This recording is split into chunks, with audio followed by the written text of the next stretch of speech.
Construction began in Belfast in 1909 with a single goal: to build the largest moving object in human history.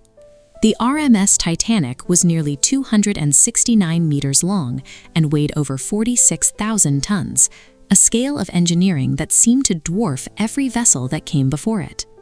Inside, the focus was on unparalleled luxury. Amenities like the Grand Staircase were designed to replicate the opulence of the world's finest hotels, ensuring that the global elite felt as though they were in a floating palace rather than a ship at sea. This animated diagram shows the safety system that defined the ship's reputation. The hull was divided into 16 individual watertight compartments. The prevailing belief was that even a significant breach would be contained by these barriers, keeping the vessel afloat indefinitely. On April 10, 1912, the Titanic departed Southampton for its maiden voyage to New York. The 2,224 people on board represented a complete cross-section of society, from the wealthiest industrialists to thousands of immigrants seeking a new life in America. The first 4 days of the crossing were remarkably routine. With calm seas and a clear sky, the journey proceeded at nearly full speed, meeting every expectation of the White Star Line's ambitious schedule. By the time the Titanic reached the mid-Atlantic, the conversation on board was centered entirely on the ship's performance and comfort. With the engineering deemed infallible, the traditional hazards of the North Atlantic were viewed as obstacles the ship was specifically designed to overcome. On the night of April 14th, wireless operators received 7 separate warnings regarding ice fields directly in the Titanic's path. Despite these reports and the drop in air temperature, the order was given to maintain high speed into the darkness. Captain Edward Smith, a veteran of the seas, was commanding what was intended to be his final voyage before retirement. His years of experience had never involved a vessel of this mass, which lacked the maneuverability of the smaller ships he had spent his career navigating. Just before midnight, the lookouts spotted a massive iceberg that had emerged from the darkness directly ahead. They rang the warning bell and telephoned the bridge, but the distance was already too short. The bridge immediately ordered the engines to reverse and the helm to be turned hard a starboard.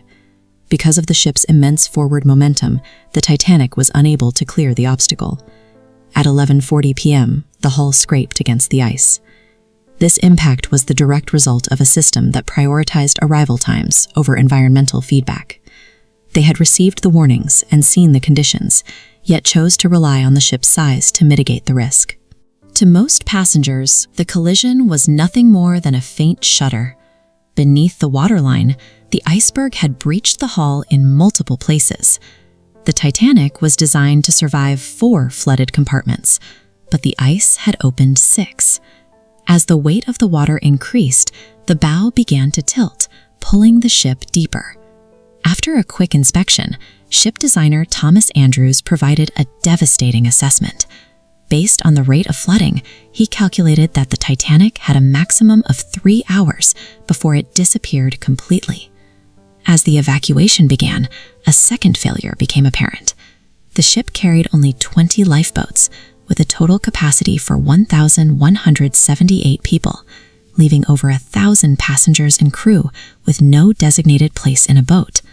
The women and children first order was enforced, but the process was marred by confusion.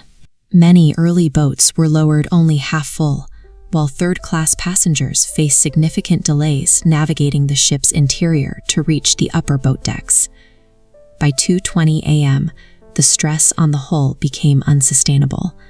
The Titanic broke in two and plunged vertically into the North Atlantic, taking hundreds of people down with it.